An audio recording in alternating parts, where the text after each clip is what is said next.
Hello students. Hello students. In this video we have our NCERT example 5.1. Let's see. In figure we have a figure. The magnetic needle, ये हमारा magnetic needle है, has magnetic moment 6.7 10 to the power -2 ampere meter square. Solve करते हैं. Given आपको m की value है 6.7 into 10 की power -2 ampere metre square. Moment of inertia I दे दिया है 7.5 इंटू 10 की power -6. It perform 10 complete oscillation in 6.70 second. यानी 10 ऑस्किलेशन 6.70 सेकेंड. तो 1 ऑस्किलेशन हो जाएगा 6.70 डिवाइडेड बाय 10 सेकेंड और ये कहलाएगा टाइम पीरियड. 1 ऑस्किलेशन में जितना टाइम लगता है उसको हम क्या बोलते हैं? Time period. तो time period capital T is equal to 7. ये चलिए, what is the magnitude of magnetic field. आपसे मैग्नेटिक फील्ड पूछा है तो हमें निडल दिया है मैग्नेटिक निडल, इसका मोमेंट हमें मालूम है, मोमेंट ऑफ इनर्शिया मालूम है, और ये मैग्नेटिक निडल इस मैग्नेटिक फील्ड में ऑस्किलेट करती है किस तरह से? 10 ऑस्किलेशन इन 6.70 सेकेंड. तो हमसे इस मैग्नेटिक फील्ड की वैल्यू पूछी है. तो प्यारे बच्चों, वी हैव क्या फॉर्मूला है आपको बताया था जब आपको हमने प्रॉपर्टीज ऑफ बार मैग्नेट पढ़ाया था. तो वहां हमने बार मैग्नेट की एक प्रॉपर्टी बताई थी कि when a bar magnet placed in magnetic field it oscillate. और जब ऑस्किलेट करती है तो उसका जो टाइम पीरियड था वो था 2 pi under root I over mb. ये इसका क्या था? फॉर्मूला. तो हमें किसकी वैल्यू चाहिए? b की. तो दोनों तरफ स्क्वायर कर लो. t square is equal to 4 pi square i over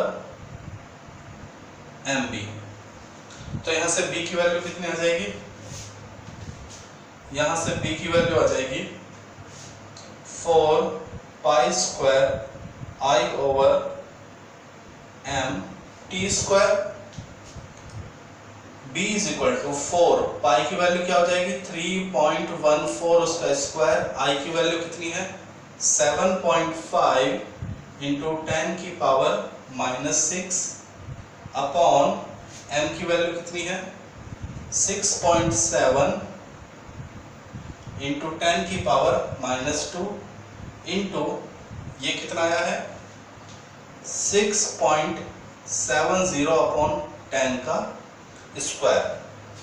चलिए, तो जब आप इसको सॉल्व करेंगे b इज इक्वल टू, तो यहां थोड़ा सा एक चालाकी कर लेना. ये जो 3.14 है इसका स्क्वायर 9 समथिंग आता है, 8 के आसपास 9. तो इसको क्या है, आप 10 ले लीजिए. ये चालाकी आप कर सकते हो, ठीक है ना. तो ये थोड़ा सा याद रखना. इसको हम क्या ले सकते हैं? लेट 3.14 का जो स्क्वायर है उसको नियरली क्या ले लो? 10 ले लेना. तो 4 की 7.5 से मल्टीप्लाई करोगे तो कितना हो जाएगा? 30. ओके, 7.5 की 4 से मल्टीप्लाई करोगे तो कितना आ जाएगा? 30. ये क्या मान लिया आपने? 10 माइनस का 6 कितना बचेगा? 10 की पावर -5 और ये 0 इसको क्या कर देगा? -4. तो ऊपर बचेगा 3 इंटू 10 की पावर -4. नीचे आ जाइए. नीचे है 6.7 10 की पावर -2. ये पॉइंट हटाऊंगा तो नीचे क्या आ जाएगा? 10 की पॉइंट हटाया तो 10 है, 10 की power -2.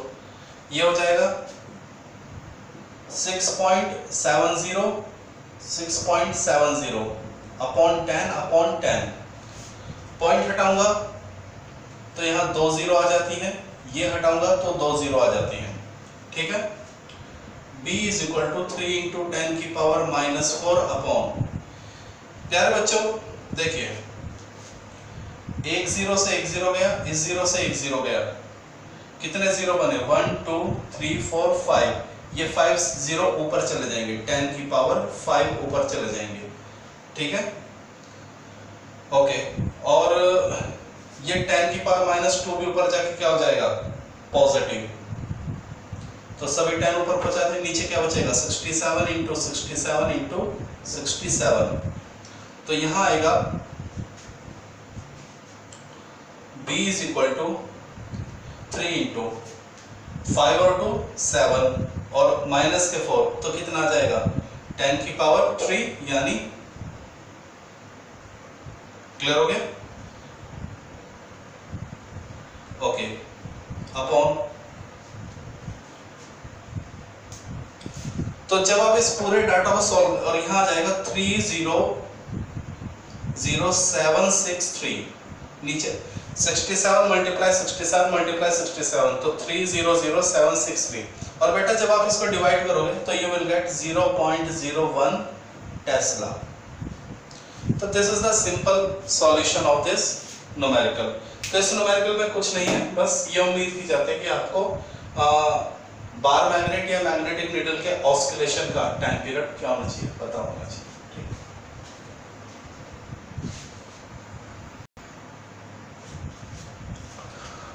Okay students, now we have the NCERT example 5.2. A bar magnet placed with its axis at 30 degree with an external field of 800 Gauss experience a torque of 0.016 Newton meter. देखिए हमें क्या बोला गया है, we have a bar magnet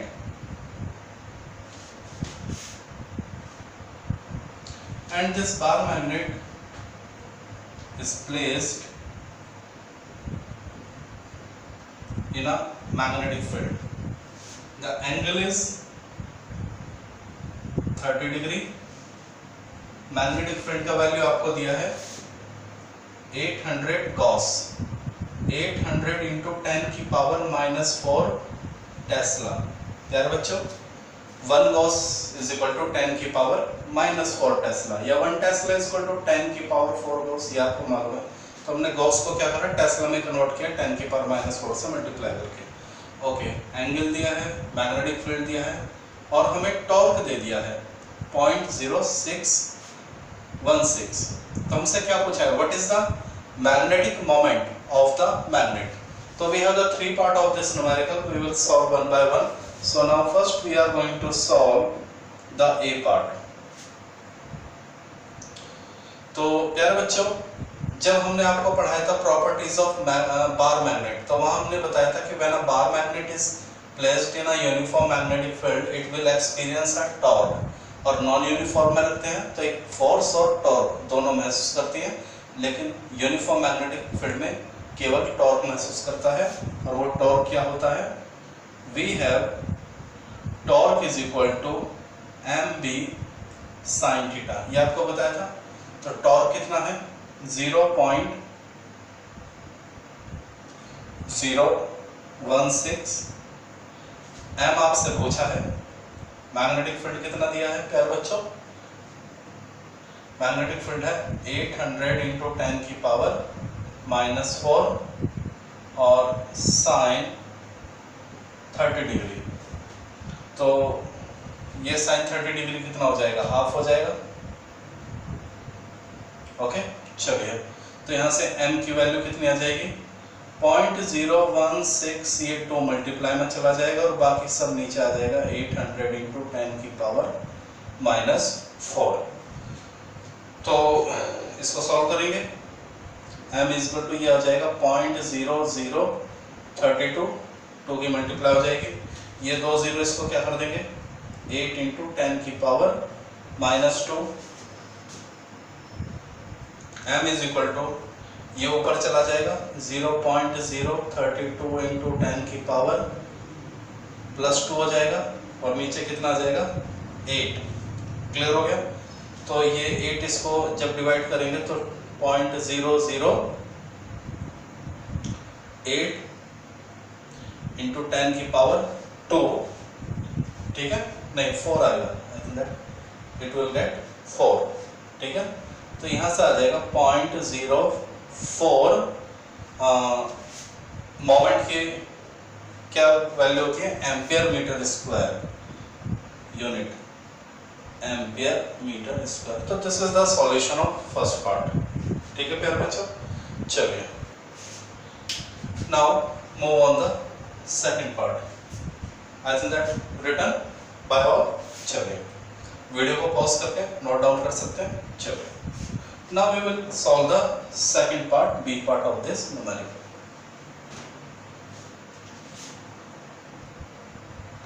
हमसे पूछा गया है work done in moving it from it's most stable and unstable form. तो देखिए पहले तो ये स्टेबल और अनस्टेबल फॉर्म क्या होते हैं ये आपको क्लियर होना चाहिए। दिस इज अवर, एक मिनट,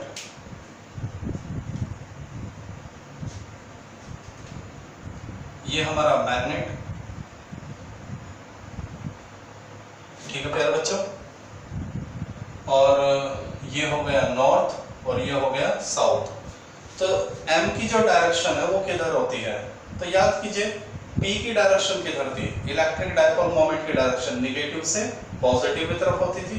तो नॉर्थ काम करता है पॉजिटिव का और साउथ काम करता है निगेटिव का। तो m की डायरेक्शन क्या होगी, अगर p की डायरेक्शन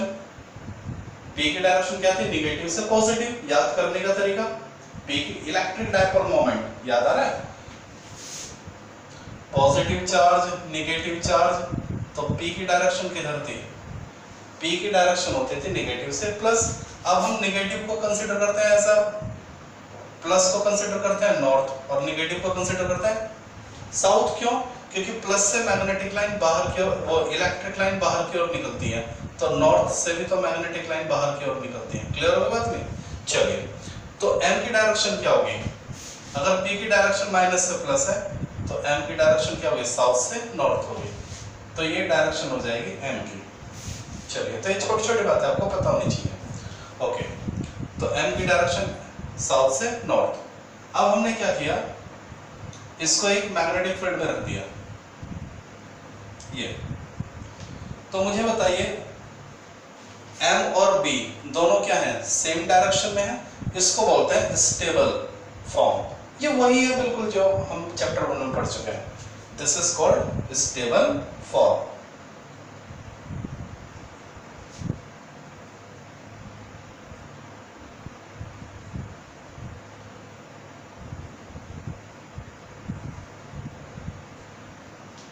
ओके, तो m parallel to b, stable form. Clear हो गया। और जब यहां नॉर्थ ले लेते हैं यहां साउथ, तो ये किसकी डायरेक्शन हो जाएगी, m की डायरेक्शन हो जाएगी। हमारा मैग्नेटिक फील्ड अभी भी क्या है, इस तरफ है। तो जब m एंटी पैरेलल यानी 180 degree, anti parallel to b, तो ये होता है अनस्टेबल फॉर्म। तो पहले तो आपको पता होना चाहिए कि आपका स्टेबल फॉर्म क्या होता है और अनस्टेबल। क्लियर हो गया। चलिए, जब m और b सेम डायरेक्शन में स्टेबल, जब m और b अपोजिट डायरेक्शन में 180 डिग्री, तो समझ में बात आ गया, दैट इज अनस्टेबल। अब क्वेश्चन करते हैं, उसने कहा how much work done. Magnet को क्या करना है, स्टेबल से अनस्टेबल, यानी मैग्नेट को ऐसे 180 घुमा देना है, इसको 180 घुमा देना है, तभी तो ये फॉर्म आ जाएगी। तो देखिए वर्क डन। प्यारे बच्चों, इस केस में जो पोटेंशियल एनर्जी होती है, ध्यान रखना, इस केस में जो पोटेंशियल एनर्जी होती है, पोटेंशियल एनर्जी वो होती है माइनस के एम बी, और इस केस में जो पोटेंशियल एनर्जी होती है वो होती है एम बी। ये ध्यान रखना, जिन बच्चों को इलेक्ट्रोस्टैटिक के फॉर्मूले आते हैं वो कर लेंगे, ठीक है। तो वर्क डन, तो पोटेंशियल एनर्जी फाइनल और पोटेंशियल एनर्जी इनिशियल। तो फाइनल क्या है, स्टेबल से अनस्टेबल जा रहा है, तो पहले क्या था स्टेबल और बाद में क्या हो गया अनस्टेबल, तो फाइनल क्या हो गई अनस्टेबल, और इनिशियल कंडीशन क्या है स्टेबल। सवाल वाले ने बोला है स्टेबल से अनस्टेबल मोड़िए, यानी इस कंडीशन से इस कंडीशन में आना है। तो अनस्टेबल की पोटेंशियल एनर्जी कितनी है एम बी, और स्टेबल की पोटेंशियल एनर्जी कितनी है माइनस एम बी, तो कितना हो जाएगा this is 2 m B. Clear हो गया। चलिए अब तो सवाल में कुछ नहीं बचा है। एम की वैल्यू कितनी है, एम की वैल्यू अभी पार्ट ए में निकाली थी, we are doing the part B. Part A में कितनी आई थी 0.04। चलिए इसके बाद बी की वैल्यू कितनी गिवन है, मैग्नेटिक फील्ड दिया होगा आपको, यस 800 गॉस, ठीक है। तो 800 और 10 की पावर -4 से मल्टीप्लाई करें तो किस में कन्वर्ट हो जाएगा, this will become in Tesla, ठीक है। तो जब आप इस पूरे को सॉल्व करेंगे तो यू विल गेट 0.064, ठीक है। चाहो तो करके देख लीजिए, ठीक है। कितना आ जाएगा, वर्क निकाल रहे हैं तो जूल। तो this is the B part of the question.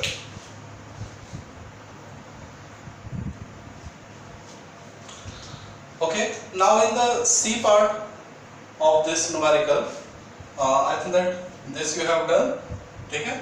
तो solve करके you will get the required answer. Now move on the C part of this question.